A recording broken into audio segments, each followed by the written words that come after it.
Hello, beautiful people. I am Oliver Perrin for Semiagog, and today we are going to be taking a look at the Great Game Board, what people like Mackinder and Spickman referred to as the Heartland, and its interactions with the Rimland through continuous encroachments by the island powers, as it were, upon the Eurasian heartland. And in doing so, I'm very happy to be joined by Matt and Naré, who were kind enough to come on recently in the past to talk about things happening in the Caucasus. They are both back today, and each of them brings their own perspective on what's been going on in these other places, and I'm very happy to have both of those perspectives. Before we get started talking about things like Syria, events in Georgia, perhaps things going on in Romania, some Central Asian activities, Iran and Russia and the rest, I'd like to give both of them to an opportunity to introduce themselves. Perhaps you can just tell people what your angle is, what kind of things you're into, and where they can find out more about you. Let's go. Ladies first. Naré. Hi, thank you for having me on again. It's nice to have a new conversation on new topics, this time Central Asia. I guess mostly all of my life I've been dealing with different forms of textual matters, editing, translations.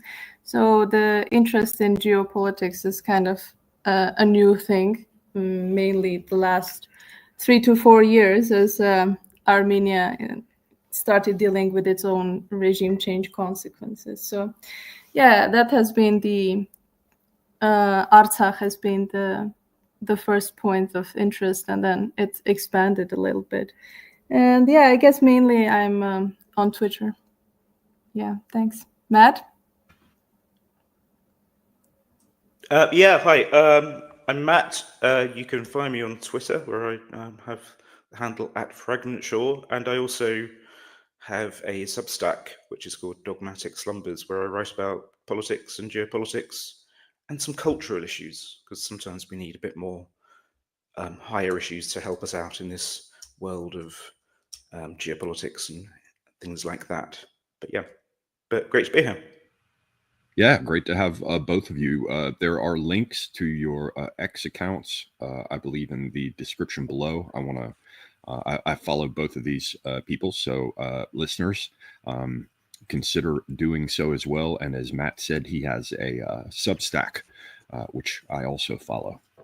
And while you're thinking about things while we're shilling, please do check out my Substack, which is called the Royal Book of Spiritual Chivalry. It's an old, that's pulled from an old heterodox Shiite text on Futuhat, sort of Persian feudalism, which is arguably a basis for some of the developments of it in the further West, which is why you'll see things like in King René's Book of Love, an old illuminated manuscript. You'll see the Eastern carpets and things like Astrakhan hats feature prominently for these late medieval chivalrous characters from the West. You can find that over on Substack. Again, it is the Royal Book of Spiritual Chivalry. Also consider buying my books, for which you will see links below. So, Matt, I know you sent over very helpfully a sort of list of things that we could cover. And I see on the top of that list that you have things going on in Georgia, Moldova, and Romania. But since Syria is also on the list, and Syria is very much of the moment and of great significance, I wonder how you two feel about starting with that. Yeah. Well, then the question would be, what the hell happened there? I have my own opinions on it. I know that there's some overlap in your view and mine on that, Matt. But I have not heard from Naré as regards Syria. So maybe we could start with her, and then both jump in as regards what the hell just happened. Maybe a quick summary for those who've been buried under a pile of leaves, and then we can get to our views, in terms of analyzing what has happened there. We can start with Naré. Well, a complete disaster happened. Bashar al-Assad regimes collapsed in maybe 5 days, and they started losing all the cities, first Aleppo, then all the way up to Damascus. And now perhaps they're negotiating the partition of Syria, and Israel moved in and got further into what it calls the buffer zone, and got important heights and the Mount Hermon. Yeah, I think it's Hermon. And Hebron, okay. So they're celebrating there. The Kurds are trying to hold their own territory and maybe hoping to get their own little state there, autonomy. Is Russia already out? I haven't really been following, but it should be out from Latakia and Tartus and yes. Khmeim or whatever. They are still there, in fact, in some fashion, though. As the last time I looked at it, I believe their ships had withdrawn some distance offshore in some sort of coordination with the Israelis, who I believe gave them a warning that they were going to be pounding the hell out of everything, and then proceeded to do so. The Israelis have been, dropping a lot of ordnance on Syria. So yes, the Russians are still there. The Israelis have moved in western Syria from the south. They're basically flanking Lebanon at this point, and they have certainly the Bekaa Valley, which they have a much better view of, having taken the high ground in those mountainous areas in the south, the rest of the Golan Heights. And yes, the Turks,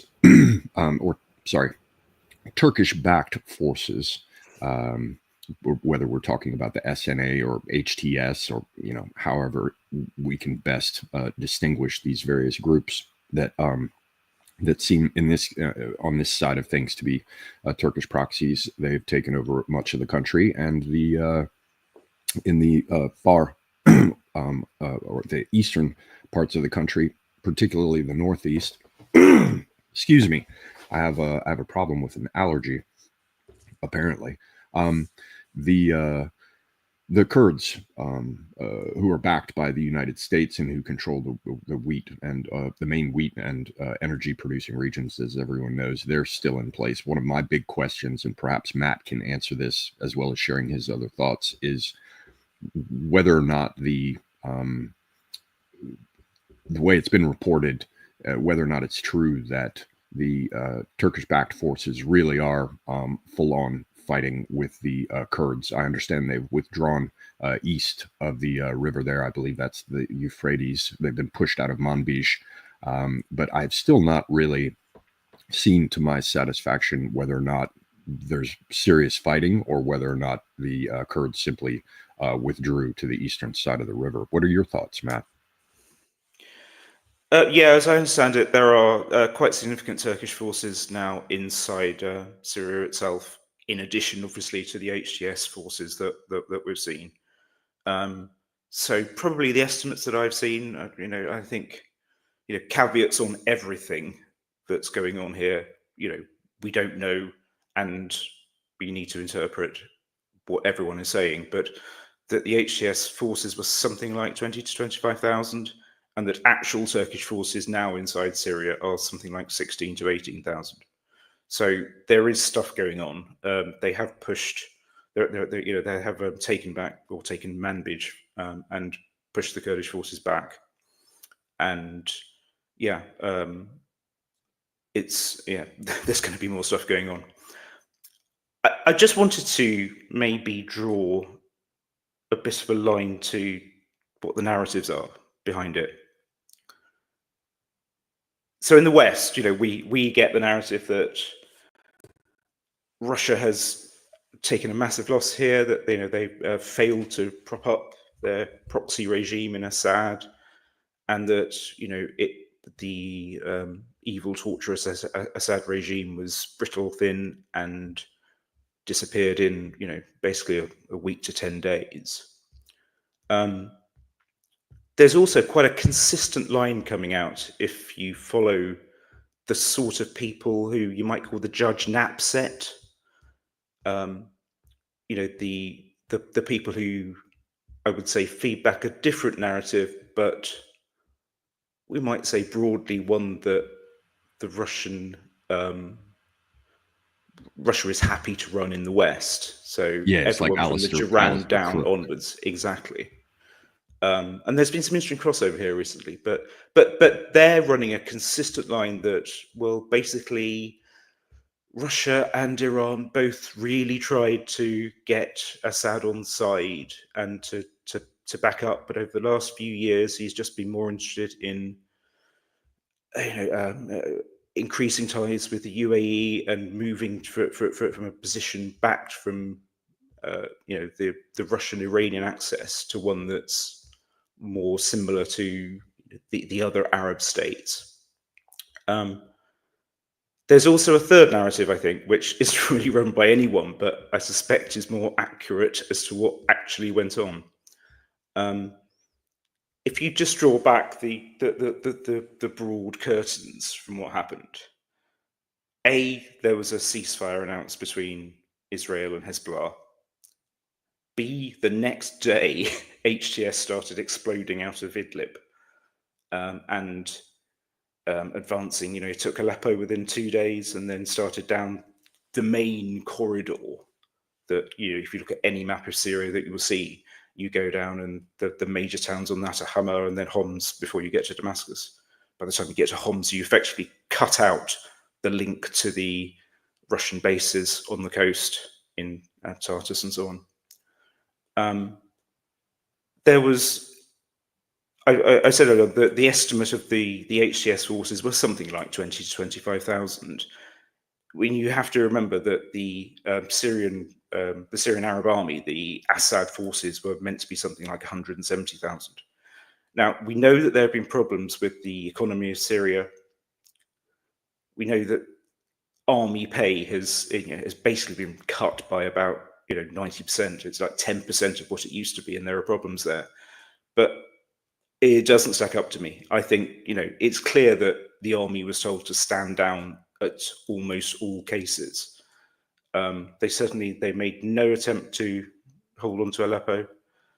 There was actually a very brief attempt to push back around Hama, and which lasted a day or two. And I don't know about anyone else. I was certainly thinking at that stage, okay, this is where they fight back. But no, a day or two later, they were just retreating and retreating. I'm also quite suspicious about Assad and his whereabouts, given that he flew out to Moscow again, I think the day before it all started.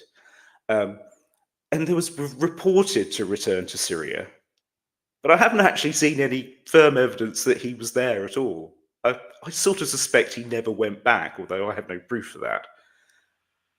I think it all points to a Russian withdrawal from the situation and the army being stood down and informed not to. Probably most of the senior commanders in the SAA, to my estimation, were paid off to do that, with probably one or two who weren't happy to go along with that having been dispatched since. But other than that, I think I view it as a staged Russian withdrawal from the situation, that they, for whatever reasons that we can speculate, no longer saw it in their interests to keep up. And I think as part of that, one of the big tells, as far as I see it, is that we can argue about the utility of Russia having a position in Syria, in the heart of the Middle East. Clearly, it has its bases. It has the port of Tartus, which is, I think, definitely an asset. But it's of much more interest to Iran in terms of Iran's strategy to keep its supply lines to Hezbollah and Lebanon, And Iran has also been stood down in this without seemingly any protests, any whimpers, any objections. And that strikes me as quite intriguing and suspicious. And I can only assume that Russia has told it not to interfere, to allow the withdrawal to happen. I don't know if anyone has any thoughts on that. I certainly do, insofar as there's been this pending major, explicit and public, at least publicly announced, even if we wouldn't know the contents of it, plan for Russia and Iran to sign a defense pact. And that has been just sort of hanging there waiting, with Pezeshkian saying that it's hopefully going to happen soon.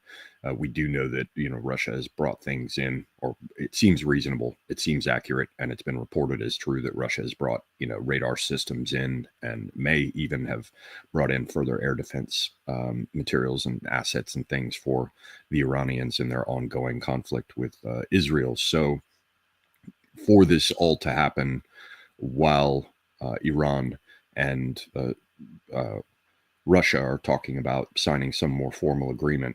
And of course, this would come on the heels of a formal agreement that was signed between North Korea and Russia.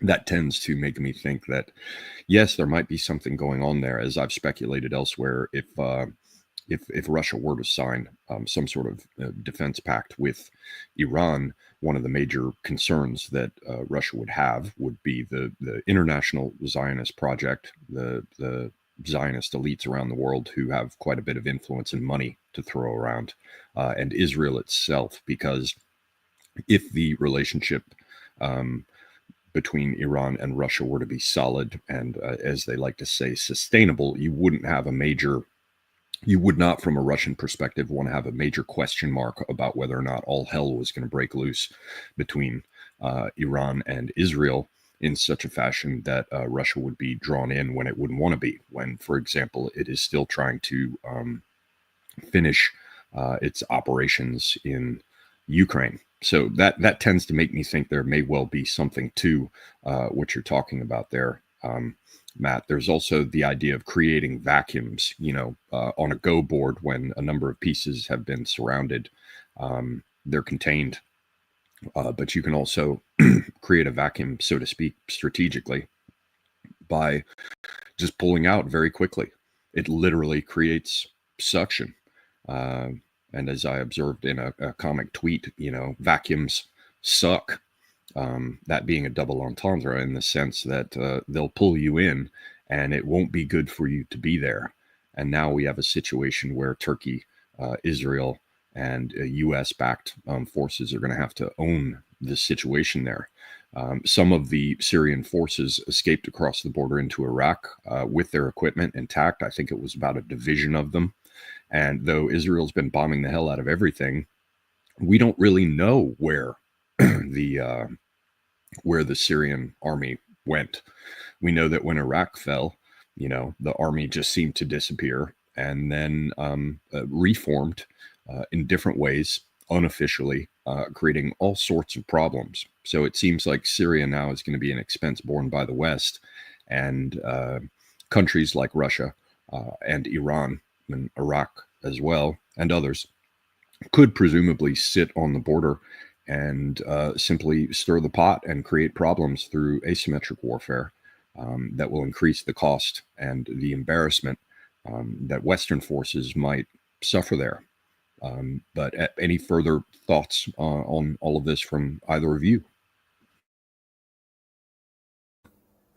In general, I agree with a lot of what you guys said. I think definitely the bribing of the army is one of the Another thing is that Russia, for the longest time, they have had many political scientists writing about how important Syria is, why it's of strategic importance. But in the end, if you're not able to put it, in this concise way after all these years, then perhaps it is in the ranks of those geopolitical trollings where the Middle East is of number one importance for America and the West. So Russia has been meddling there, and I guess this was a decision to just concentrate all efforts in their real priority, Ukraine.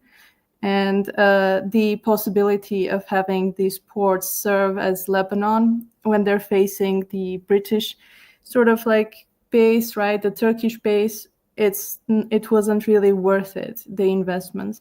Also, a lot of conversations have been going on about this pipeline this Qatar-Turkey pipeline, but I think its significance is really overestimated, because this project has been in the works since the 2000s, and I don't even think it will be realized even after Assad's regime is gone.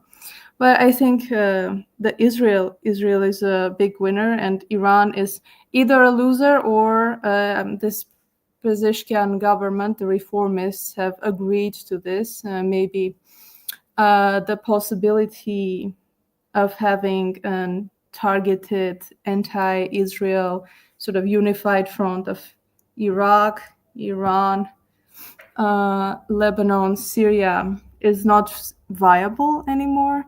So now, like, Iran will be only confined to like its Iraq, I guess. So yeah, pretty much.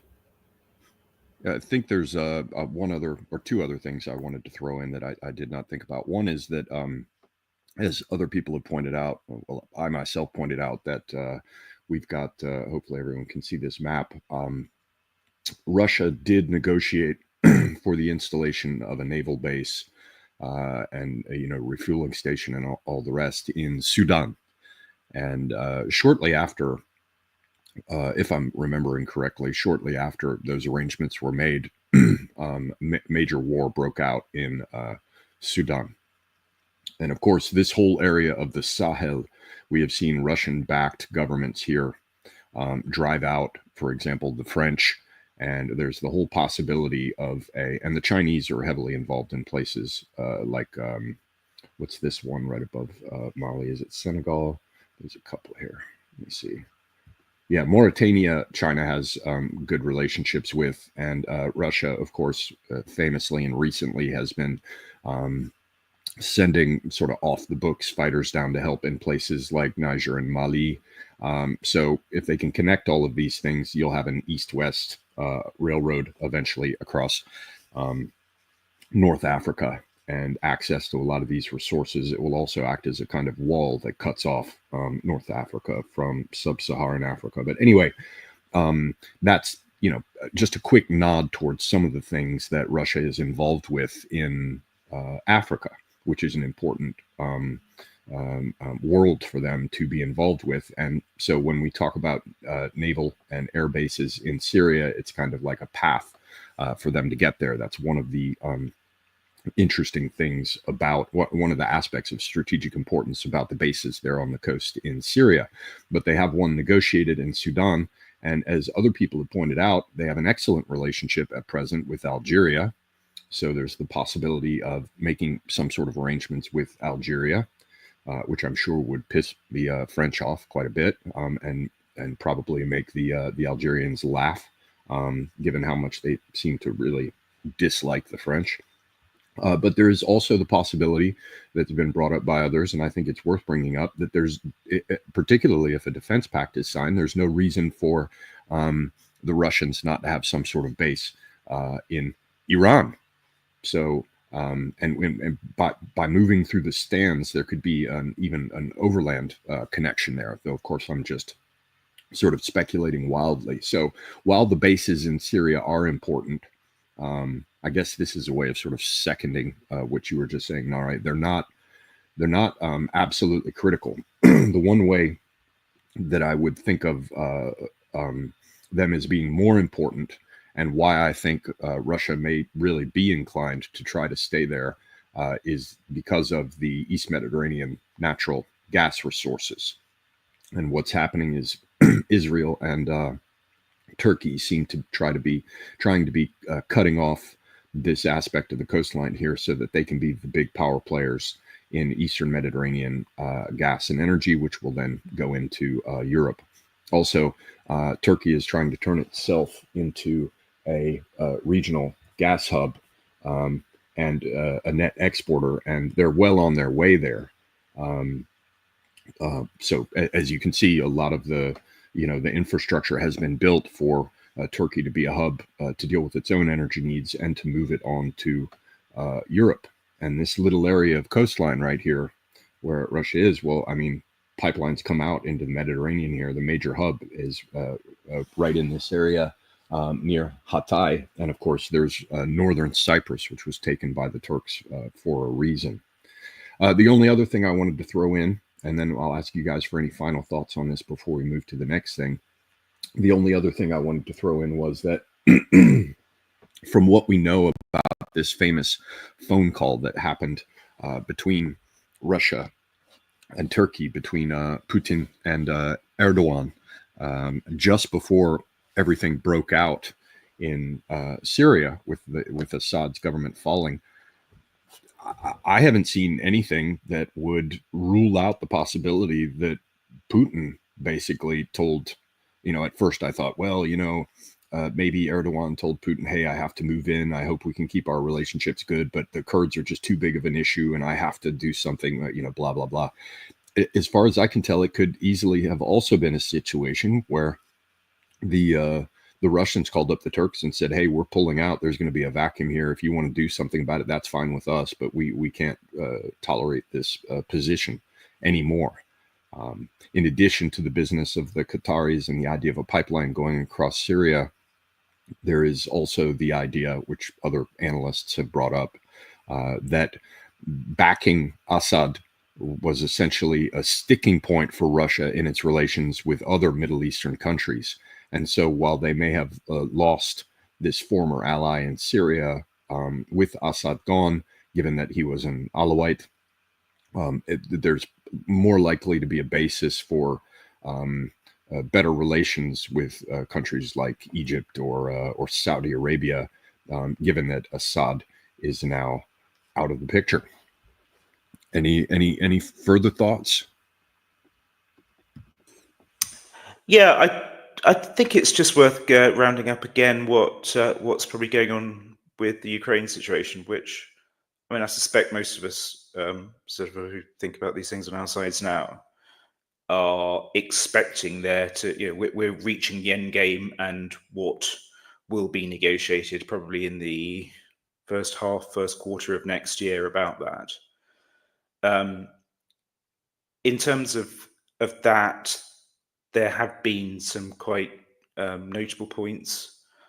There seems to be pretty good evidence that there was Ukrainian backing for some of the early HTS advances, particularly in the sort of area of drone technology that is supplied by the Turkish Bayraktars.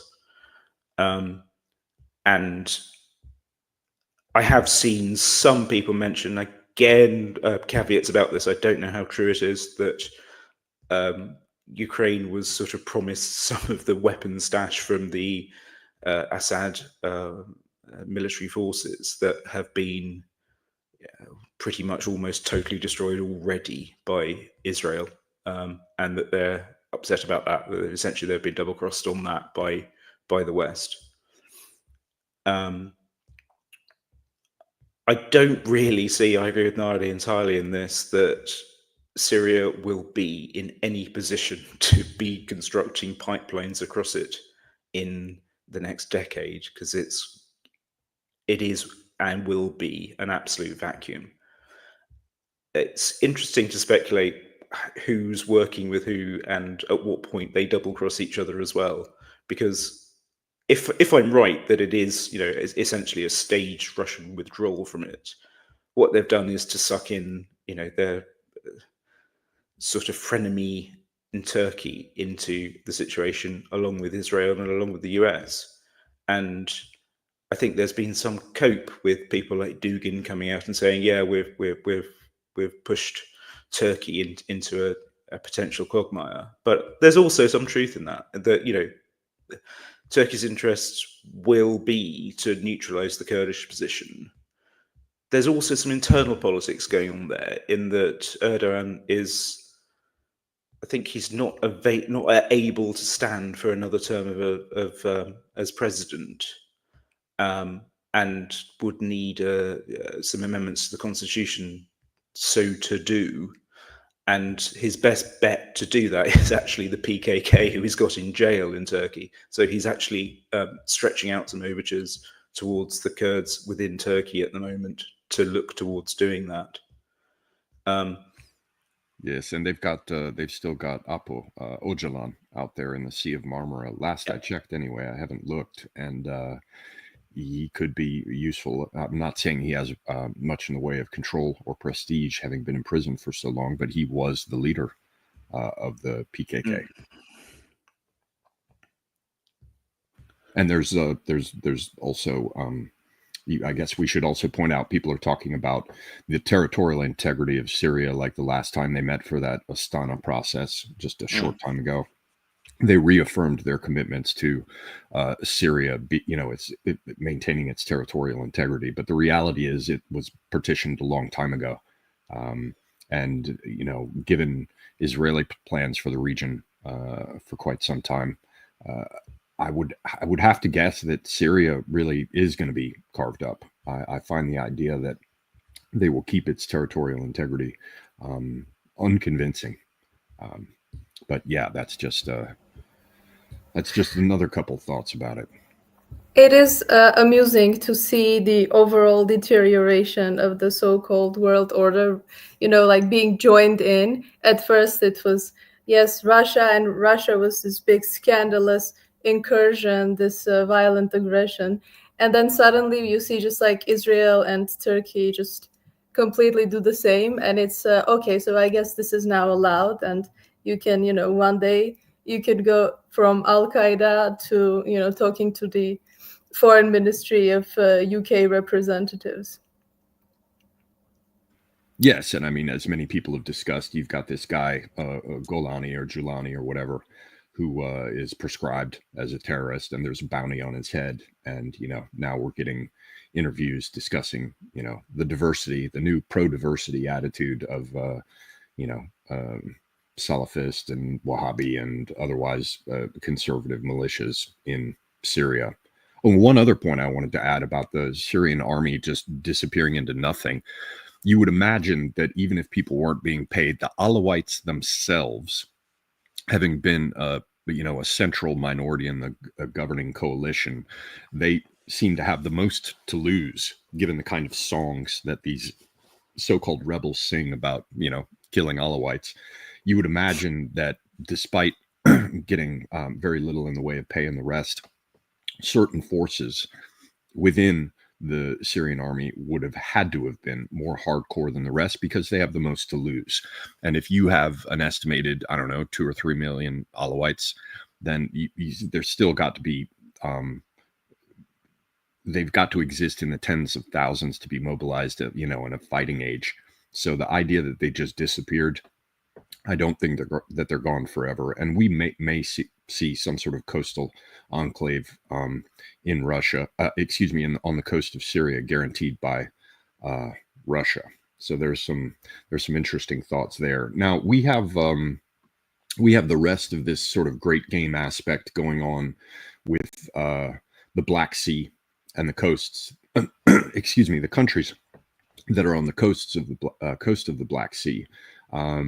And this sort of broader game, because all of these things have to be understood, as far as I'm concerned, as related. I've talked before about enormous energy resources in the Black Sea that have been prospecting there. Some of them have been found and publicly discussed, like discoveries of great deals of energy by Russian Turkish prospecting ships, but there are also estimates about energy that's been found off the coast of Romania and the rest. Ukraine had a claim to some of it. Georgia had a claim to some of it. So we've got a situation where Europe more broadly, I just want to provide some context for all these other things that we're going to talk about. There's sort of two main great game things going on that I think we need to bear in mind, or our listeners need to bear in mind when we're talking about stuff. We'll get further east here with some things as well. We'll deal with that area of over here by the Caucasus. One is that the West has for a long time not wanted Europe to be hanging off one side of Russia as an energy dependent territory that Russia thereby gains a great deal of strategic leverage with by supplying energy to them, which is why they are trying to bring LNG over across the Atlantic. They've got some fuel coming in that comes from Russia that gets reflagged, so to speak. You've got energy coming from Azerbaijan and crossing Turkey. Again, just a moment ago, I showed how Turkey is trying to set itself up as this major hub for bringing gas across to Europe. But they've really got sort of two options. One is Eastern Mediterranean. I mean, among others, there's other resources, but two big ones that have been under consideration to take up the slack of the removal of the Russian energy. One was the East Mediterranean, which would be great for Israel because it would put its economy on a more solid footing, and they'd be selling gas to regional players, energy. But the other one is the Black Sea. And so these two regions are big question marks as alternative either sources or paths for energy to go around the energy relationships that Russia has developed with Europe, which NATO doesn't like, leading to things like the destruction of the one of the Nord Stream pipelines. So that's really what we're talking about here. Another aspect that we're talking about is logistical and trade corridors coming from the Far East to Europe, but then coming overland in such a fashion that they are not subject to U.S. naval interdiction.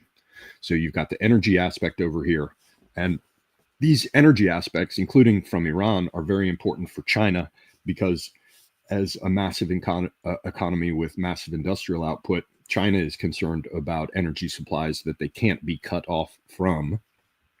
They've gotten some of that from Russia, but there's more pipeline infrastructure that needs to be developed.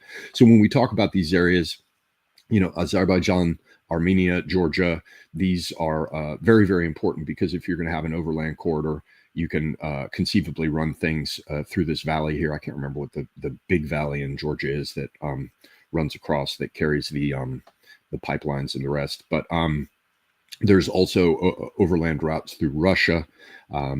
So logistical and energy corridors, as well as logistical and energy sources. And when you understand that this is sort of the background of the Great Game, you can see why the Black Sea and the Eastern Mediterranean and the energy futures there are of particular interest to the great powers. So that brings us over here to the Black Sea, where they've been trying for quite some time to push Russia out. Russia annexed Crimea, I think it was back in 2014. They've been playing games with Georgia for quite some time. I was supposed to go to a conference in 2008 in Kabardino-Balkaria talking about the Circassians, and then pow, this war breaks out and the whole conference gets canceled. So the real trouble between the West and Russia really did, the more recent troubles over the last decade or two, really started in Georgia, where Soros had been dumping a lot of money in back in the day. We've still got problems with Moldova, which is in a terrible situation. This is the former Russian territory, I think, of Bessarabia, which covered some of this area. Russia wants to keep Transnistria because it will keep them connected to Moldova, and Moldova is one of the riparian states on the Danube. And the Danube is a very, very important logistical corridor for freight and other things up into the heart of Europe and through canals that connect it to the Rhine. It comes out in the North Sea. Romania is the base for the majority of NATO naval assets in the Black Sea. And I believe the largest NATO base of all is either finished or under construction there. Maybe you guys know. And there's been a bunch of skullduggery back and forth with Bulgaria, where it looked like it was very much firmly going over into the globalist camp. But older forces there seem to have fought it to a kind of a draw at the moment, pending the results of the war in Ukraine. And we've, of course, got the recent trouble in Georgia, quite a bit of trouble with Armenia and Azerbaijan. So we can see how this whole area is on fire in one respect or another. The one relatively calm area, I guess, is the Turkish coast here, from what I know, given that Erdogan is still pretty solidly in power. So which one of these countries do we want to get into here? I suspect you guys know. Certainly, Naré knows more about the Caucasus, much more about that whole region than I do. And I haven't been following what's been going on in Romania much, other than knowing that the candidate who won the first round of elections was disallowed because of a claimed TikTok campaign. So which one of you wants to jump in on these? Well, we can start with Romania. You're right in that it is. I think it's not currently the largest NATO base in Europe, but it's planned to be and is pretty much there. It has a very large presence of the sort of F-16 squadrons there, and what's gone on with the elections has actually been really quite weird if you've been following this at all. The candidate who seemingly came from nowhere and topped the polls in the first round of the presidential elections is sort of like an RFK Jr. for Romania. He's a skeptic about the Ukraine war, who's also been a skeptic about vaccinations and generally the COVID regime. He's been advocating taking ice baths to get one's immune system up as being a better thing to do rather than take vaccinations. At the same time, he's also, I think his background actually, he's an agronomist who spent most of his career being a bit of like a UN functionary in pretty much the Romanian civil service. So it's quite an unlikely background for a pro-Russian populist candidate, but he did very well. Nobody, and I think it probably was a surprise. Nobody expected him to top the poll. Now, what I think we normally expect in these situations is that, like a lot of these countries, the Romanian president probably has slightly more power than some other presidents. So, for example, if I'm sure we'll talk about Georgia. The president of Georgia is largely a ceremonial role. The Romanian president does actually have more influence in like geopolitics and military than some other constitutionals. So they clearly were worried about something. In terms of these things, people probably know a bit more about, for example, the French system, where you have a first round, then the top two candidates go to a second round, a week or two afterwards. The Romanian system is quite like that. The second place candidate is, to all intents and purposes, looks like the sort of typical pro-Western candidate that you might expect. She's called Elena Lasconi. She looks very presentable. She's like from the centre-right containment alternative, pro-European, pro-business, etc.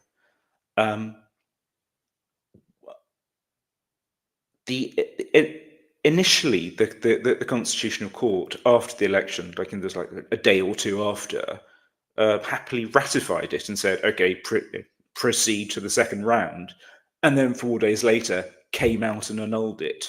And it's just like a complete constitutional coup with the intention of,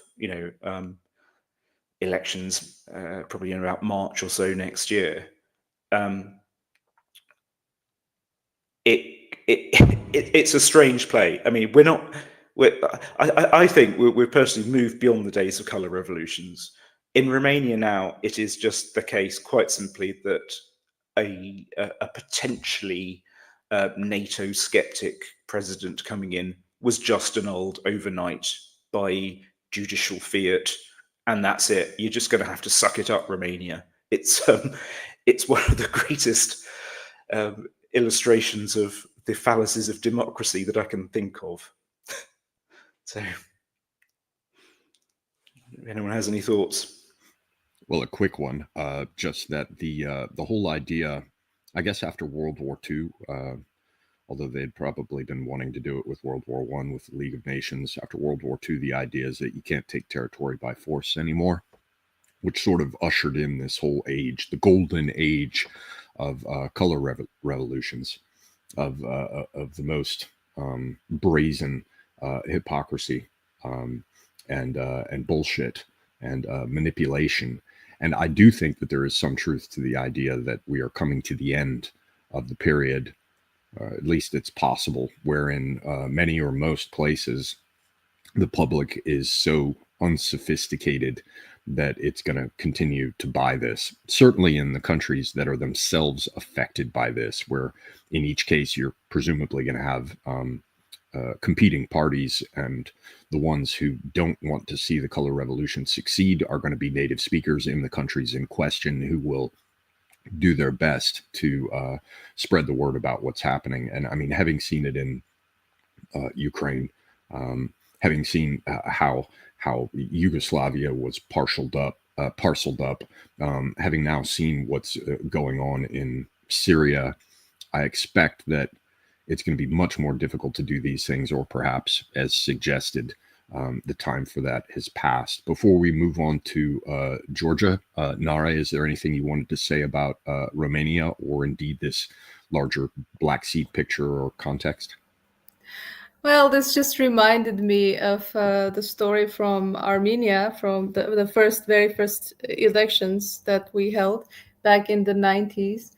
And after that, someone from the ruling party, one of the most important politicians, was like, even if the opposition had gotten 100% of the votes, we would still not give them the power. So back in the day, they were honest about it. And now I guess in Romania, with this artificial allegations about TikTok interference, they're also just, leaving room for adjustments if the results are not what they want.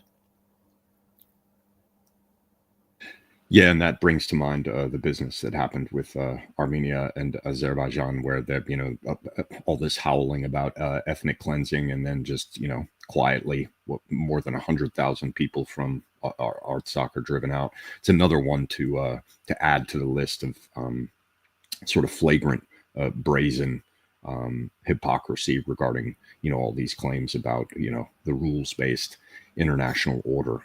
Is there but at the same time, I think that maybe in Romania, the deep state, so-called, is not so sophisticated that they don't allow a candidate that wouldn't stay true to the decided, at least external and at least foreign policy, big picture goals. If a candidate like this is still allowed to proceed, so they just fix it manually. But you have some other countries that with more sophisticated systems where a candidate like this is weeded out, and maybe even before they get to any type of voting. So I think this is the goal for any stable country, to have their predictability in their foreign relations. Yes. Though there is the question of how predictable any country that has revolving, the so-called democratic system. I mean, that's one of the biggest problems with the United States, which I guess brought us to the point where they installed the deep state, in order to have a consistent trajectory in foreign relations. You kind of have to have a deep state behind the scenes, ensuring that happens. Otherwise, you could see situations, as we're told, are unfolding in Ukraine. We'll have to wait for Trump to come in to find out whether or not he goes with the general program or breaks from it. But yes, okay, so Georgia, what has been happening there? It's been some weeks now that things have been, or more, some months that it's come to a head again, and it's been a problem there really since the breakup of the Soviet Union and the sort of independence war between Georgia and what it sees as its breakaway region, Abkhazia, then 2008 and the rest. It looked for a while as though the situation had been sort of locked down and that the Western powers had control in Tbilisi, but now it seems that the government there recognizes what's going to happen to Georgia ultimately if they continue to align themselves with the West and against Russia, given the historical relationships there and the nearness of their Russian neighbor. So there have been all sorts of street protests and the rest. But from what I've heard, the government is refusing to take the bait or stand down entirely, and these things are beginning to wind down. Do I understand that right?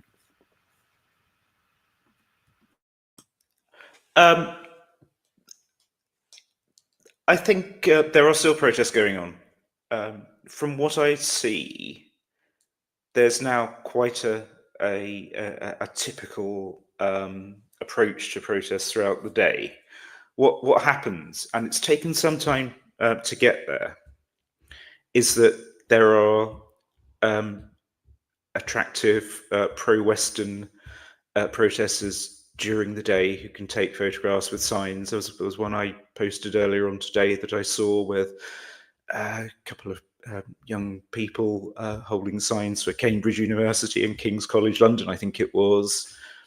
Then as the night goes on, the protests get a bit more violent because that's like a bit what happens in Georgia. The police have actually been incredibly restrained. There's been some good footage. I don't know if you're aware, there's someone called Patrick Lancaster, who's like an American who has been broadcasting from the Donbass, from the start of the Ukraine situation. Yes, who has been recently. I'm aware of him, but his glow, he glows so brightly that I have to put sunglasses on. But yes, he does. But there's it's actually been the best actual footage I've seen from what's actually happening on the streets. And the protests do get quite violent after dark comes. In that there are lots of fireworks that are thrown at the police. The police don't respond, and then they start chucking in some smoke bombs and things like this. And the police start using water cannons, and then they start chucking bottles at the police, and then the police start dispersing them with tear gas. So actually, they're being, sort of textbook restrained. They are dispersing protests at a very sensible level. They're only doing it when the crowd gets too much. Against all this, there's the cuckoo president, Salome Zurabishvili, the French girl, is still there, but there's been again a constitutional change in Georgia recently, in that the president there really is a figurehead and is no longer elected by by voting for them. There's like a college of some of the parliamentarians, some of the local mayors, and things like this. There's been a new appointee for president. There's in terms of whether there's a colour revolution going on in Georgia. Again, I don't see that it is and that it's happening. There is real street protest, but what there doesn't seem to be is a unified candidate that anyone can get behind. So this to me feels like the fact that the sort of pro-European or just sort of forces in Georgia who are looking, to protest against the election, the results, and the Georgian Dream governing party are there, but they're not being backed by. Well, they may be being backed by some elements in Europe, but I don't think they're being backed by who actually matters, which is the deep state in the US. Throughout this, from the day of the election, the US has been really quite quiet compared to the sort of rhetoric that's come out of everyone in Europe, down to, even Boris Johnson came out and was fulminating about Russia the day after the election and things like this. But Europe doesn't really run colour revolutions. It doesn't have the capacity to do it. So I think it's just rhetoric from Europe.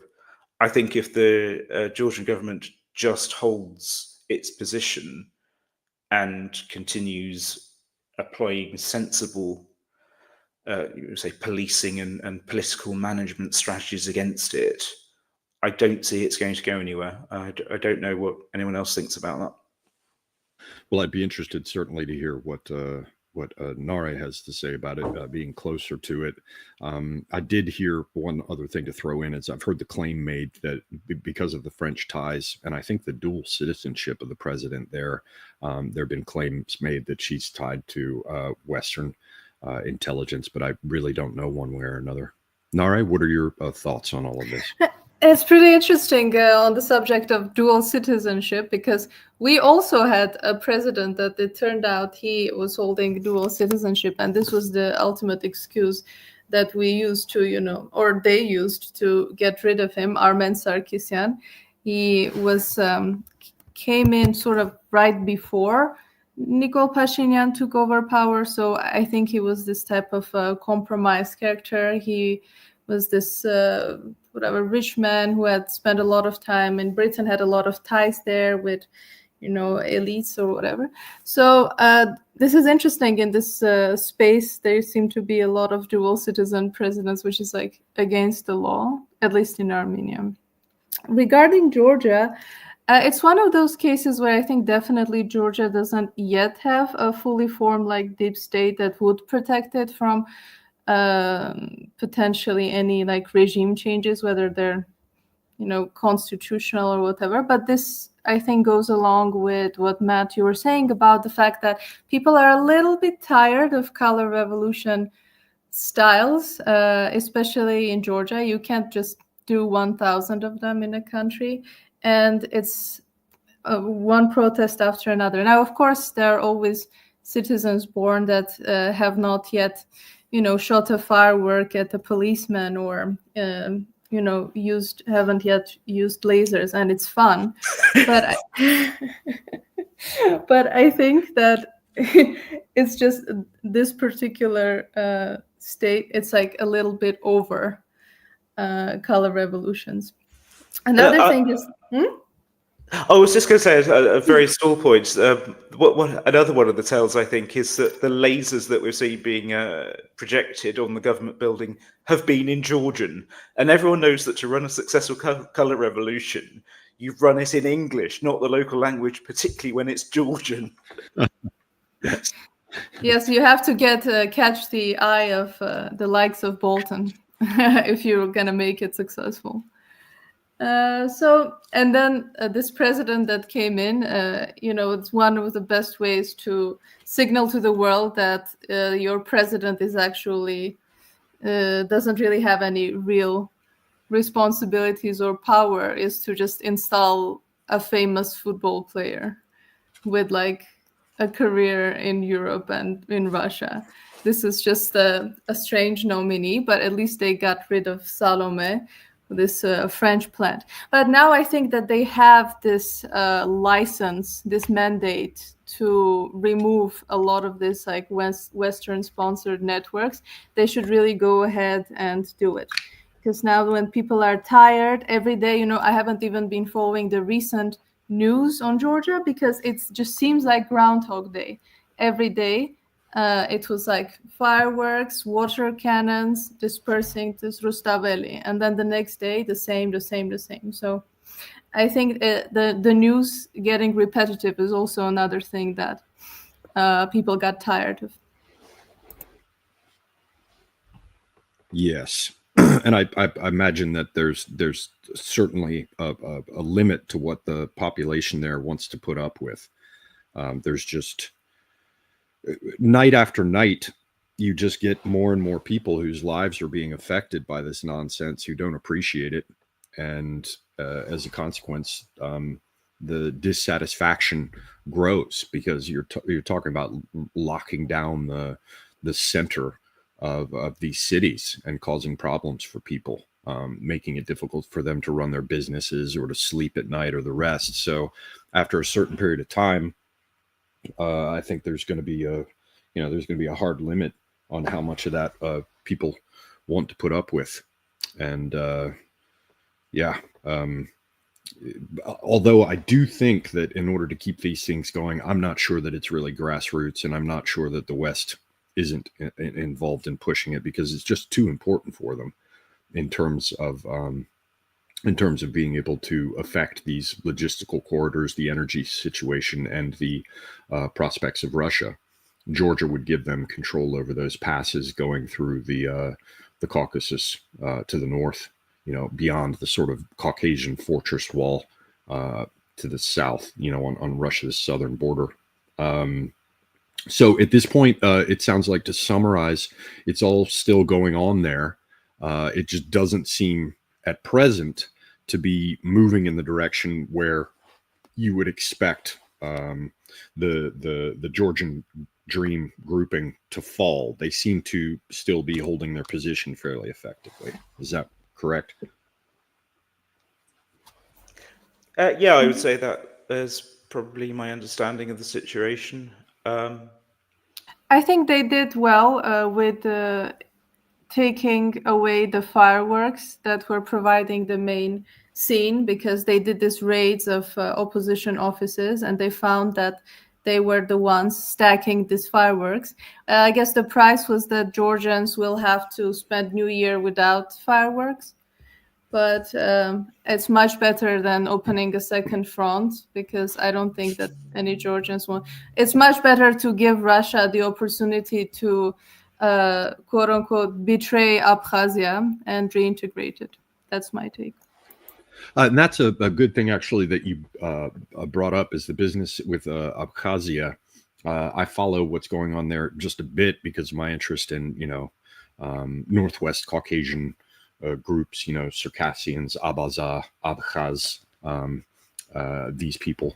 And it seems like there's some attempts at destabilization in Abkhazia as well, and maybe some back and forth recriminations with the government the Abkhaz have there, such as it is, and with Russia. Do either of you know anything about what's going on in Abkhazia? Because I would expect to see pressure applied there as well, by Western powers, or for it to be a place that's heavily contested, not just by and among the Georgians and Abkhazians themselves, but also by Western powers in Russia. I'd expect both of them to have an interest there. I think here the West is definitely using its main regional proxy of Turkey. And this is, I think, one of those points that a lot of times people, is forgotten, because Turkey seems to be acting so much in its own national interest. You kind of forget that it's like effectively the almost only, if we don't count, Israel, the only regional ally of the West. And so as long as they are doing anti-Russian, as long as they're destabilizing the situation to weaken Russia, it's always going to have Western backing. So I think this was a part of what was going on in Abkhazia, is Erdogan trying to move in and offer some alternatives. And then Russians started blaming the Abkhazians. Oh, we cut you off from the benefits. Now you have to work, and this is why you're dissatisfied. So that's another potential point of tension. Okay. Well, thank you. So I guess it might be worthwhile, since we're now at an hour, and I want to keep this roughly in the neighborhood of 2 hours, to move on to one of the next subjects to cover. Matt, do you want to take the lead on this? I know you wanted to cover some things with Turanism, and for people who don't understand that, that's a sort of a blanket term for ideas of pan-Turkism, of extending Turkish influence into Turkish language speaking countries, and it runs the gamut from projects like the sorts of things that Fethullah Gulen was involved in partnership with Erdogan at the time, I think going back at least as far as the 80s. It involves things like the sort of further right parties in Turkey, like the MHP nationalist parties, Bozkurt, the Grey Wolves, as it were. I think it even goes back to some of the projects that Enver Pasha was involved in the period of World War I. So the Turanism is this idea of Turkey through ethnic and linguistic connections, arguably some historical connections, extending its influence further to the east to areas of the region that have Turkic populations. I guess the most successful project of that sort has been with or between Turkey and Azerbaijan, where they basically speak the same language. The major difference is when they say I or me, the Turks say ben, and the Azerbaijanis say man. So yeah, we have Turanism, and I know you wanted to talk about Russia as well. So which would you like to move to, Matt? Yeah.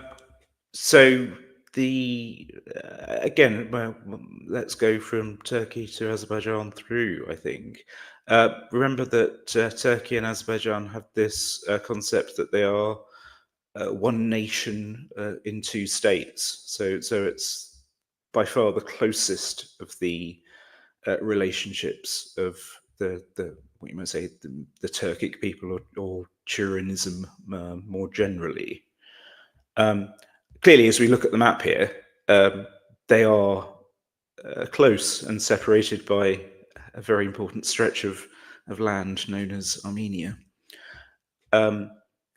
Beyond there, we get into, I think, probably what people call the stans generally of Central Asia, which is a really interesting and area of potential development that I think we'll see becoming ever more important as the next years and decades go on. All of them are broadly Turkic countries, with the exception, as we said earlier, of Tajikistan, which is sort of largely sort of Iranic people. Obviously, there are minorities in all of them, but that is the broad picture. It's a very, very resource-rich area. Probably most people know that Kazakhstan is a major oil and gas producer, as is Turkmenistan, as also to a certain extent is Uzbekistan. Most of that flows eastwards rather than westwards at the moment, but one of the large potential projects that certainly the Turkic world would want to push is to flow that oil and gas westwards from basically under the Caspian Sea. There is a lot of Western interest in this happening, as we all know. Despite all the rhetoric, Europe gets a hell of a lot of its oil and gas through these things. I think it was in 2018, there was a new convention agreed by the states that surround the Caspian regarding this, and it would not be able to happen without Russian and Iranian backing. And everything I've seen says that Russia and Iran do not want this to go ahead. So at the moment, it's an idea that I don't see getting anywhere, but is potentially something to watch. In terms of the relationship with between Russia and the areas that, of course, were all formerly part of the USSR, I think it's quite interesting, because you would expect Russia to be asserting itself in them, and it broadly, I think, hasn't. Clearly, again, if you look at the map, the only one of those Central Asian countries that Russia actually has a border with is Kazakhstan. It is the second longest land border in the world after the US and Canada. So clearly it's not, Kazakhstan is not going to ally with anyone apart from being on terms with Russia. And I'm not saying that. But Russia has also been broadly very happy throughout the entire period since independence to allow a lot of Western influence in Kazakhstan. By far the majority of investment that's gone into the exploitation of the oil and gas sector in particular has been Western. I mean, certainly it's over half has been from the EU alone. I think if you actually look at the numbers, again, China has invested as much as the UK. You know, it's surprising how much Western influence has been allowed in. At the same time, pretty much all of them have been subject to what you might call the typical post-communist rule of an authoritarian president who has come up through the late days of communism and then taken power. And even though some of the individuals have changed after that, that's pretty much been the model throughout them. So Russia has maintained a neutrality about the broad strategic defense and military interests of them, and in particular Kazakhstan, in my view, without necessarily wanting them to be integrated into a Russian model. And this gets back to one of my theories that I'm happy to debate and be proved incorrect, which is that one of the strategies that Russia has adopted is not to dominate its former neighbors in general, but to allow independent powers to grow. In a truly multipolar world, I think Russia is interested in this. If we go to a sort of a model of the world where, you know, it's divided into a new Cold War between, you know, what you might call the BRICS countries and the West, basically Russia is a secondary partner to China. And I think Russia, one of its strategic interests, I think for a long time, has been to encourage the independent development of these states as, you might say, secondary powers to balance against the larger powers, and then to be used by those larger powers, including Russia and China, for their own interests. I don't know if that's an introduction, and if anyone wants to come in and have some initial thoughts on that. Just quickly, I would say that another interesting thing is that across this, if I remember correctly, some portion or all of this northern border of Kazakhstan, you have a very large Russian minority.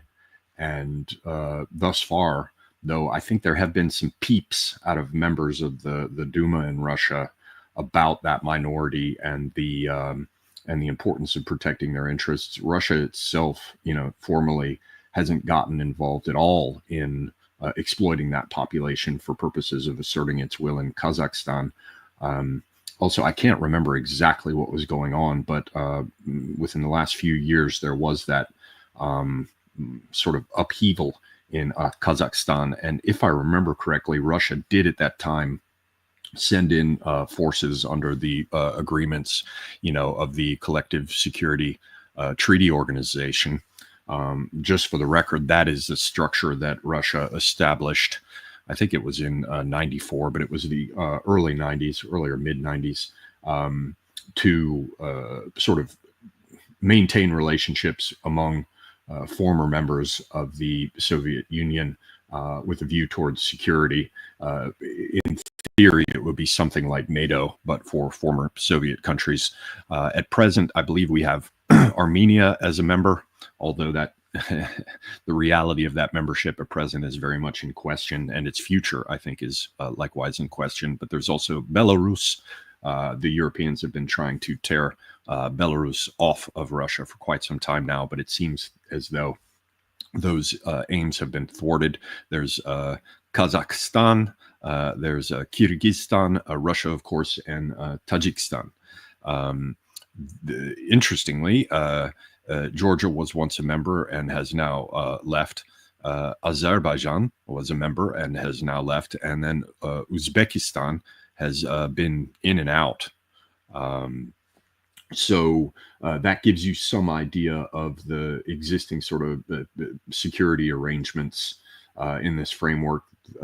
And one last thing to add, although it was sort of tapped by Matt, I must emphasize it that China also borders Kazakhstan. There are some border crossings there. And so they wield a fair amount of influence in Kazakhstan as well. I think previously there was probably some competition with China wanting to do Belt and Road things and not be entirely dependent upon Russia in order for those logistical corridors to move from east to west, from the far east of Asia to Europe. But now, and as a consequence, China was probably trying to do things a bit south of what can strictly be considered Russian territory. But now that the Biden administration drove Russia into China's arms, I mean, the real big winner of everything that's been going on geopolitically thus far has been China, seeing a potential rival as well as its true competitors, perhaps even enemies, going after each other in such a fashion that one is made more dependent and pushed into China's arms, and that the other alienates itself from world opinion, or in world opinion becomes repugnant in terms of what it's doing in the West and NATO. China has been the big winner there. Since they've been driven together, it looks like there's more room for them to cooperate, so that China doesn't have to worry as much about having alternate routes that Russia can't stop. And I would expect Kazakhstan to be a place where all of that would unfold. So we've got these Turkish-speaking countries, but we've also got the fact that Tajikistan has these sort of Persianate roots. I believe there are substantial Dari-speaking minorities in Afghanistan as well. And then there's the discussion of building out the Wakhan corridor, which perhaps we can tap briefly here in the future. But I just wanted to throw those things in. Anything further from Matt, Naré, on this theme of Central Asia, the great game there, and perhaps even Turanism, Turkish efforts to assert influence in the region? Well, this is a very interesting area because, in back in USSR times, a lot of experiments were done here, including, using nuclear explosions for peaceful agricultural means. When there's like maybe a gas well leak for like 3 years, they would just, use nukes to stop it, and it worked.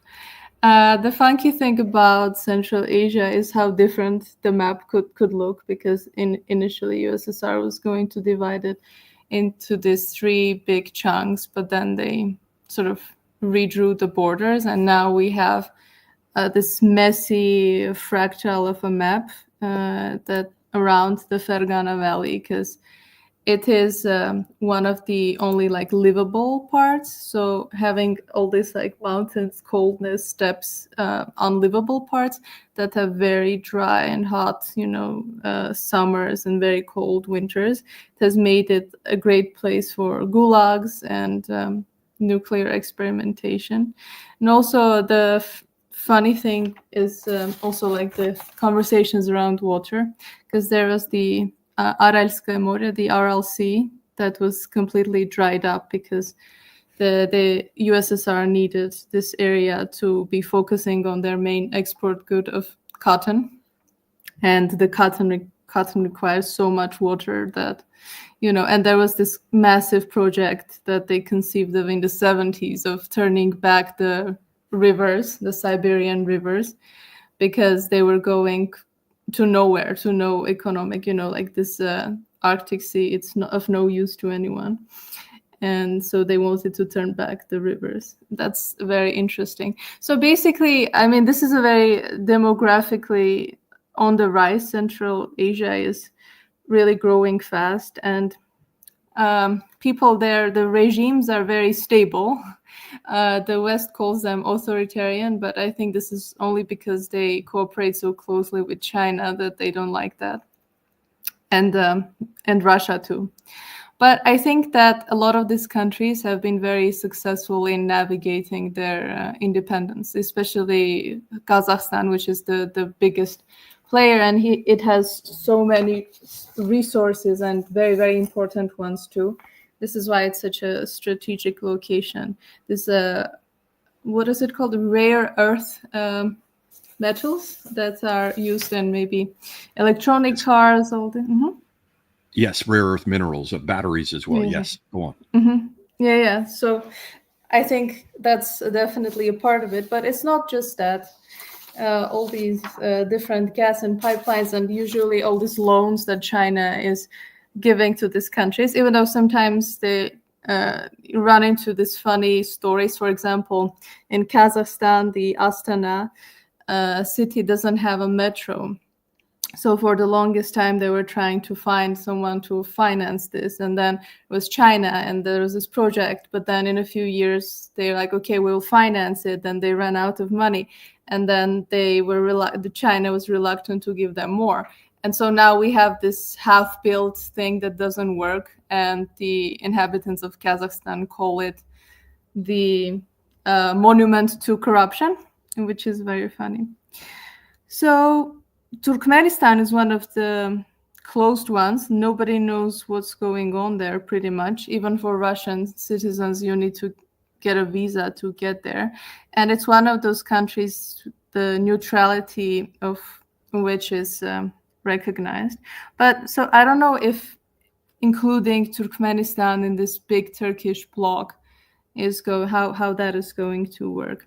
But when it comes to poles, I think ultimately a true pole multipolarity is just the military blocks, how many military blocks there are. So we will see the real attitude of Russia when Turkey puts all this potential or, former CSTO members, because Uzbekistan left, into a military bloc of its own. It's because essentially there are three different types of blocks. One is like a targeted one, when this is, for example, the Israel one that I mentioned. It could be the targeted one. The other one is the country with its proxies, which is probably what CSTO is right now, like Russia and some of its, additional states that pretend like the decisions are collective and sign off on them. And then sometimes they have the closed military blocks, which is to maintain these positions.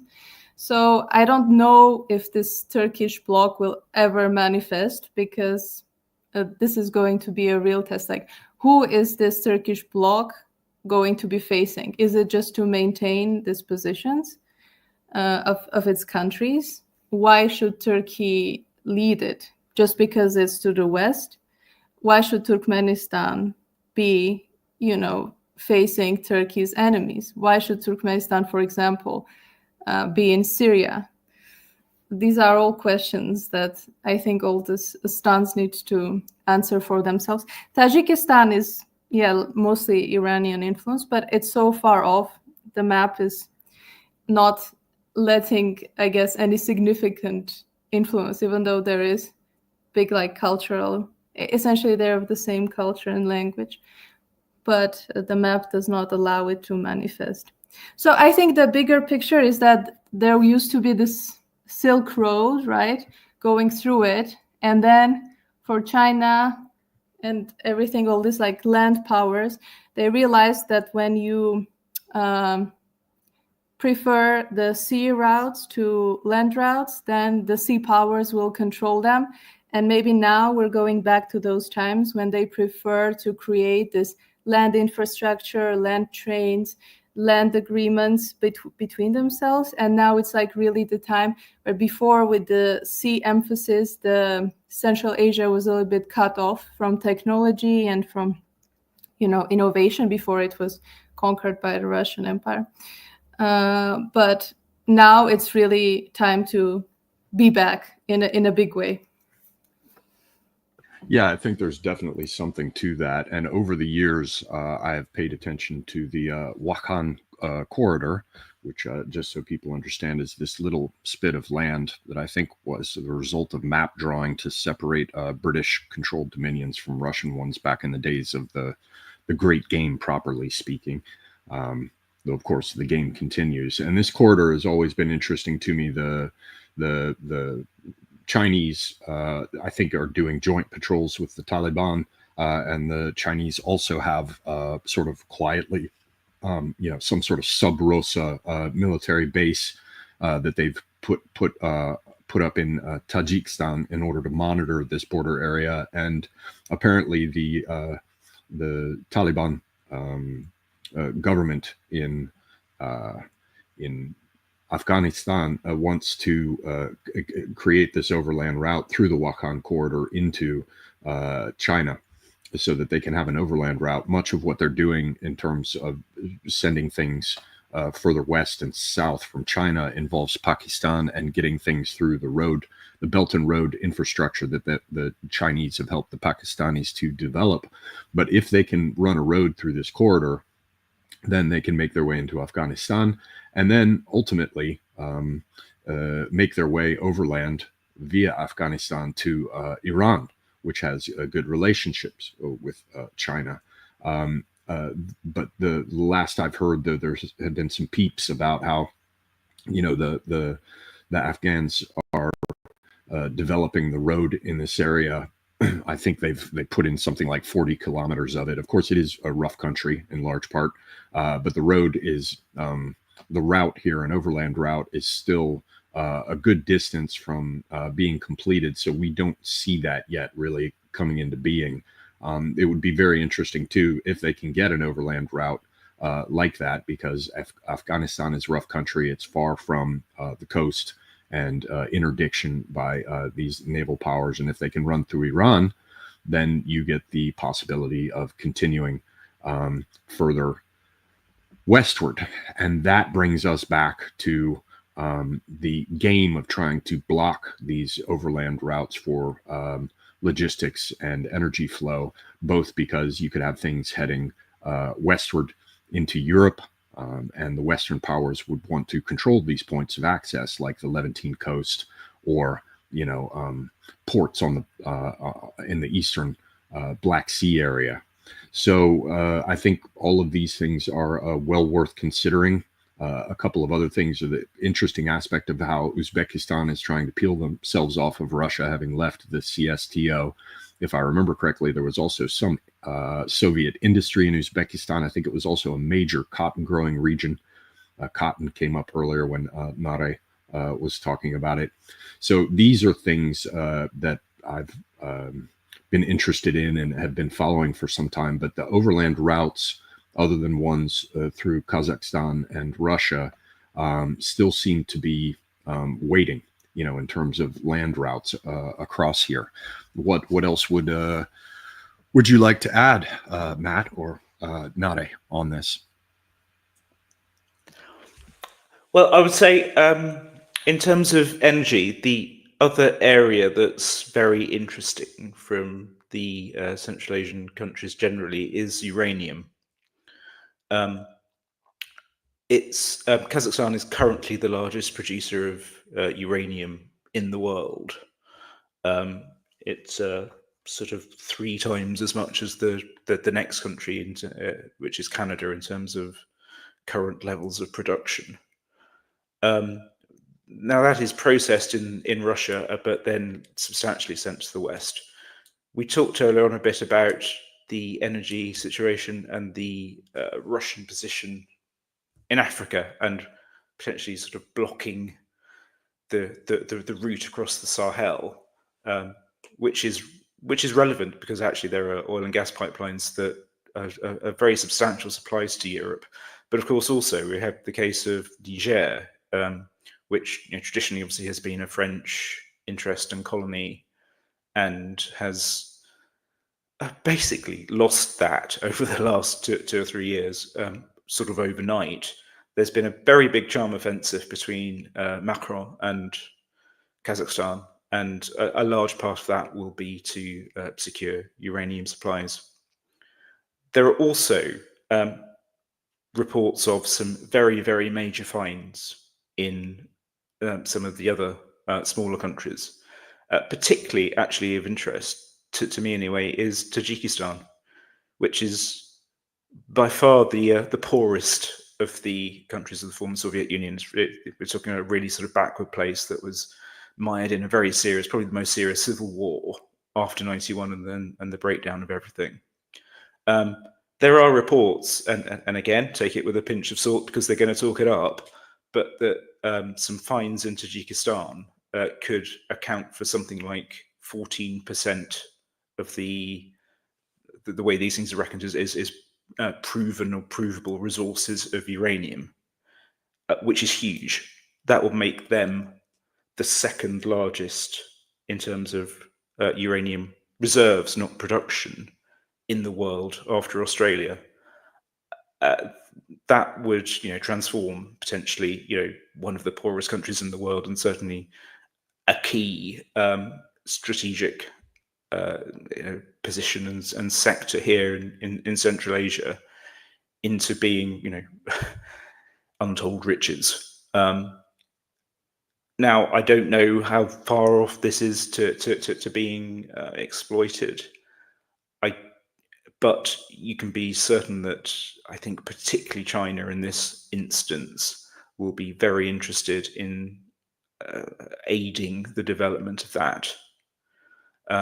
There are also other, Naré mentioned as well, the rare earths. There are significant rare earth deposits in Tajikistan and Kyrgyzstan around Lake Issyk-Kul, which is yes, and lake you can see there. And huge lithium finds in Afghanistan recently as well.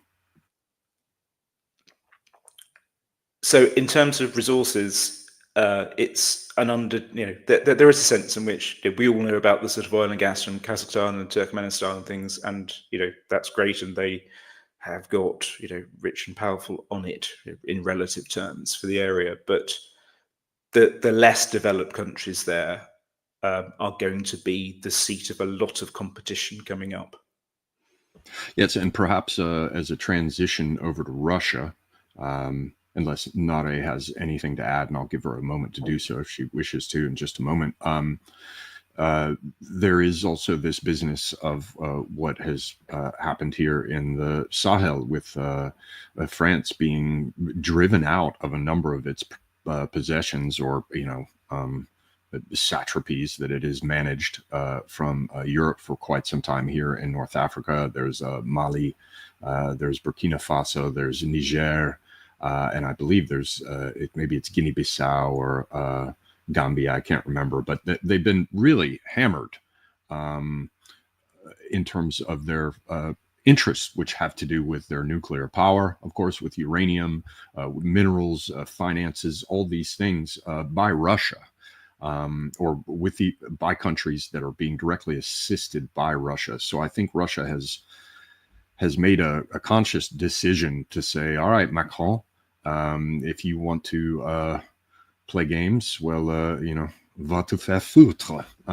They've really, really hammered the French. And one of the comic things here against this background, I think, is that, I think you sent me maybe a link for this article, Matt, is that Macron wasn't he or one of his proxies just there in Kazakhstan trying to sign new agreements for economic cooperation? I mean, basically, they've been getting a good bit of their uranium from North Africa, or I should say the Sahel, or had planned to. And now they're forced to go to Kazakhstan, which has, of course, relatively warm relations with Russia. So it's as though, there has to be a bit of a humiliation for Macron to have to come to Kazakhstan to cut new deals there. Do either of you know anything about all that? Yeah, he has been there and been wooing them. France has always sourced a certain amount of uranium from Kazakhstan, but clearly it needs to up it now. I don't know, actually. I'm not sure anyone does fully know what the position with the Irano interests in Niger are, but they can't rely on it. The other thing that's happened in Kazakhstan on the nuclear industry recently is that there was a referendum probably about a month ago or something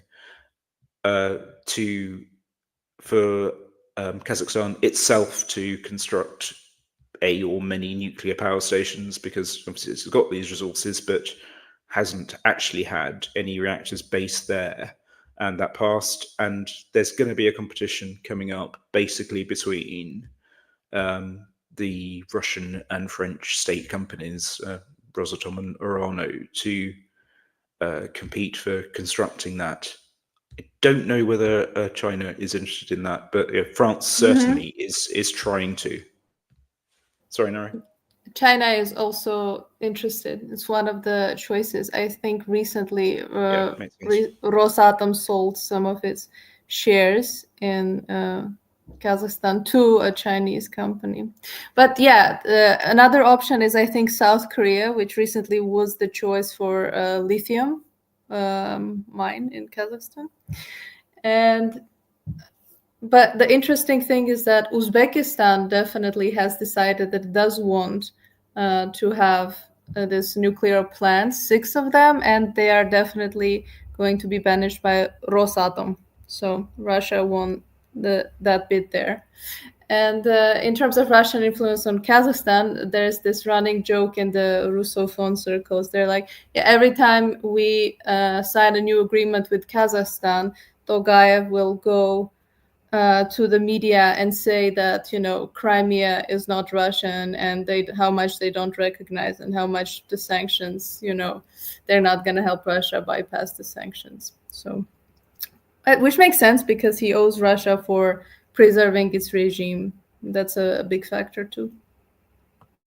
Right. So I guess to summarize that, the point, to make sure I understood, is that the Russians are laughing about the fact that Kazakhstan is making these pro forma gestures while retaining and growing its economic relationships with Russia. Am I understanding correctly? Yes. Mm-hmm. Right. Okay. Right on. Well, we have about 20 minutes left, a little bit more. Did you want to jump into the subject of Russia as a retrenching power, Matt? Well, I think I've sort of set out some of that beforehand, in terms of Russia actually wanting the Turkic states to be independent powers, and I think it clearly is not the case that Russia will want them going to the West or anything like that, but for them to be economically independent and strong powers, but without risking any fundamental security issues for Russia, is, I think, one of those aspects of that. The other thing that as I see it, for Russia being a retrenching power, is that we probably all know that the sort of fertility crisis across the former Soviet Union, in terms of the Christian elements of it, compared to the, as Naré pointed out, the still massively increasing populations of the Central Asian republics, is that Russia has actually done a really good job for a long time of sucking ethnic Russians back into Russia from its from other countries that were formerly part of the USSR. Getting back to Kazakhstan, for example, Kazakhstan was the only country on independence in '91 where the sort of ethnic Kazakhs were actually a minority. There's been a large amount of, you might say, Russian re-emigration from Kazakhstan back into Russia. At the same time, also, Kazakhstan has played a very good game of allowing some Russians who, for example, in the last couple of years may not want to get signed up into the draft of residing there. Broadly, in terms of, if you just look at straight numbers, I'm being really rough here, but compared to the sort of '91 independence numbers, Russia's population is very slightly lower. It's broadly stable. And it's not even the case that Russia has, that it's its own, because obviously Russia is a massively ethnically, linguistically, culturally, religiously diverse place in and of itself. And within that, its own birth rates in the sort of Orthodox Christian world have fallen and suffered, whereas places like Chechnya have followed the patterns that we've seen elsewhere. But because it's been able to suck in ethnic Russians from other parts, it has broadly maintained its population. Personally, I see at least part of the Ukrainian war as being a part of this strategy, as being part of the continuation of Russia's own strategy to bring in willing Russians back into the fold of Mother Russia. And whilst it may be sort of slightly counterintuitive to think that you're going to have a war to do that, I think it is part of the strategy and has worked. In all this, it helps that probably the four most resource-rich province or oblasts of Ukraine are the ones that Russia has annexed, possibly with the exception of Dnipropetrovsk. But yeah, so I think Russia's broad strategy hasn't. I don't see it as an expansionist power in the slightest. I see it as a power who fully recognizes realism on the global stage, is very reluctant actually to overextend itself, and is, in a sense, drawing itself back together and keeping barriers around it, whether that be the Turkic states of Central Asia or obviously Ukraine as a border against anything else. So any thoughts? Yeah, I think one of those shooting two rabbits with one bullet thing is like, where would you rather have, I don't know, a few million of patriotic Donbass, LNR, DNR people, or this type of, I don't know how many, maybe 500,000 of these Westophiles that are in this liberal Navalnyist opposition. So they purged the liberal, what they perceived as dangerous elements, and they obtained this patriotic people that wanted to join Russia all this time. I think you're right in your assessment of Russia pursuing a policy of non-interference with into neighbors' decisions, economic decisions, as long as security and red lines are in place. So security is probably the number one concern. And I think the general stance is that as long as Russia is one of the factors in the economic outlook of the post-Soviet states, it doesn't really want to be the dominant one, and thinks that even Ukraine being a part of the EU as like this trade union wouldn't really be a problem. So that's, I think all of those are correct assessments. The only thing I'd add is that Russia has historically, had to find ways to exploit its own resources and potential across the vast territory it controls, and bringing in populations is a way that it has tried to do so in the past. Many people will know that there was a huge German diaspora population in Russia, and I guess by the end of World War II and subsequently, immediately following that, the majority of them were driven out. The events that had preceded this, of course, hostilities between Germany and Russia go a long way towards explaining that, but there were large numbers of them, certainly large numbers of German settlers once upon a time in Ukraine as well, or what is now Ukraine in the sense of a nation rather than the real meaning of that term, which just means borderlands. or contested frontier or whatever. So Russia has in the past tried to find ways to bring in populations, and a useful target population for them would be disaffected Westerners. And I know of some few, anecdotal cases of people from Denmark and other places who've chosen to settle in rural areas of Russia. But there's this, need for a population. And I guess it's sort of like they talk about businesses. You can build or buy, build the capability yourself or try to bring it in. I seem to recall that there was a freeze on some of the Central Asian guest workers and the rest following some terrorism scares in the last few years. I can't remember the details, but I imagine that the Russians are more than happy to bring in workforce again, particularly with young men tied up in a growing military. It seems likely from what people have said that there are relationships being developed with North Korea, both to take advantage of their own manufacturing capabilities there, but also to bring in workers, though I know of nothing for sure about it.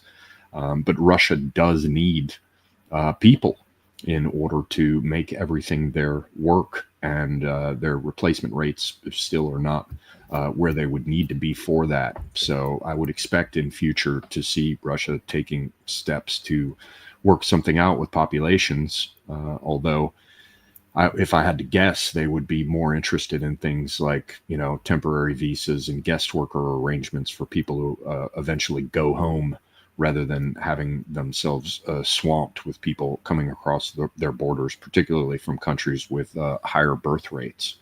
But basically all that is to say that there's an interesting historical background for this, because they don't want just workers. There's also a certain amount of highly skilled people that they're going to need, beyond those that they can produce themselves, in things like engineering and high-tech manufacturing and aerospace industries and the rest. So that's something to keep an eye on as well. Are there any other things specifically on the subject of Russia, or anything else about the Great Game that we have not been able to cover yet that you guys think needs to be discussed? I think in terms of demographics, I just wanted to say that efforts have recently been made in both directions, in growing the population as well as, importing. Russia is one of the countries into which most people immigrate and emigrate both. So it's like this almost like transit state, and some of the Central Asian countries are the primary workforce. So there is a very real issue of worker shortages now that a lot of the young people are fighting in Ukraine, especially this professional manual labor specialized. It's a big issue. Uzbekistan is the most populous of the stans, and I believe the quickest growing one. And then recently, Scholz, when he visited Uzbekistan, there were conversations about how Poland, will no longer do as this workforce, and they have their eyes on the Central Asian countries as the sort of replacement workers, because Germans obviously don't want to work in factories, and Volkswagen is closing, and it's a big disaster. But yes, some of the policies as well that have been implementing, such as payments, giving away land, it's the eternal Russian problem of having too much land for the amount of people it has. Matt? A couple of sort of, as we're in Central Asia and talking about this, reverting back to where we started with the situation in Syria, it is worth noting that there's a substantial, probably about 5,000 contingent of really militant Uyghurs who have been based up in HTS, with HTS in Idlib, who have who obviously are now sort of rampaging through Syria and are victorious. I know that China is quite concerned that some or a number of those may relocate, probably not to China itself, because they would have control over that, but to areas bordering it, whether that be in like Tajikistan or Afghanistan or Kyrgyzstan, and start causing trouble for China. It hasn't been much talked about, but they've been, via Iran, they've been keeping an eye on these people for the last decade or so as they've been there, and they are concerned and should be concerned that there may be some pushback, because these are pretty radical people. Yeah, the eternal question of what to do with out-of-work soldiers and revolutionaries after they have served their purpose. Yes, I could easily see a situation where China, it's of course just rampant speculation, but I wouldn't put it past the Chinese to just get in touch with, for example, the Israelis or anyone else and just say, look, there's a whole lot of money coming your way if you'll give pride of place to bombing these particular groups and targets. I expect to see, they'll probably be buried in some sense so that they don't cause those problems back home. And then there's also the fact that these very mercenary forces that are under consideration, that get called rebels, like HTS, they've just been shuttled back and forth again and again between Syria and Libya by Turkey. So, it's possible to move them even further west and use them in some fashion to deal with problems further west, so they're further from China and they're likely to meet their end in Libya. So we'll have to see where they end up. Okay, well, any other things that you guys think need mentioning? One final remark is that I think that I heard, at least, I don't know if the information has been confirmed, about some Uzbeks also fighting with Turkey in Syria. And I also know that this groups, some of them were recruited to fight in Artsakh as well in 2020. So these are definitely very mobile groups. And I think in part, this is the concern of Russian Federation, because recently they implemented this project called Nelegal, and over 660,000 illegal workers were ousted, deported from Russia in 9 months. So this Turkish factor is, I guess, becoming more concerning with this terrorist attack. Then there's the Syria, there's the danger of something reigniting in Chechnya. So there is that. Yes, indeed, a real potential headache for Russia, also for Turkey. Once these people are no longer useful to Turkey, Turkey will be inclined probably to roll them up as well. Matt, final thoughts from you? Really, I probably get back to the situation in Syria, and probably none of us know what's going to happen there at the moment. But it does look as if it may be very bad for the poor Syrians as it's divided up. At some point, clearly, I think we can assume that Turkey and Israel have worked together to this date to achieve what they have done. But the rhetoric of the sort of neo-Ottomanism that Erdogan has come out with even recently, of retaking Damascus, is going to at some point come up against the rhetoric of Greater Israel. So that's worth watching to see how it's carved up between those interest groups and to what extent. And probably the last thing I would say is that we really need to watch what the Azeris will do potentially next year. Looking forward. Yeah, looking forward to it. Yes. One other thing that I would throw in there with that bit of dark humor is to consider the Kurds. because I don't think that Israel will be inclined to lay off or lose what it would see as momentum towards achieving its goals. So I expect Lebanon, not just southern Lebanon, but Lebanon in general, is probably very much in the Israeli crosshairs. Likewise, I would have to imagine that Israel is becoming quite interested in how it could keep its momentum going as regards Iran. And Israel being allied with the West, NATO powers and the rest, or perhaps playing even a more important role than that of a mere ally.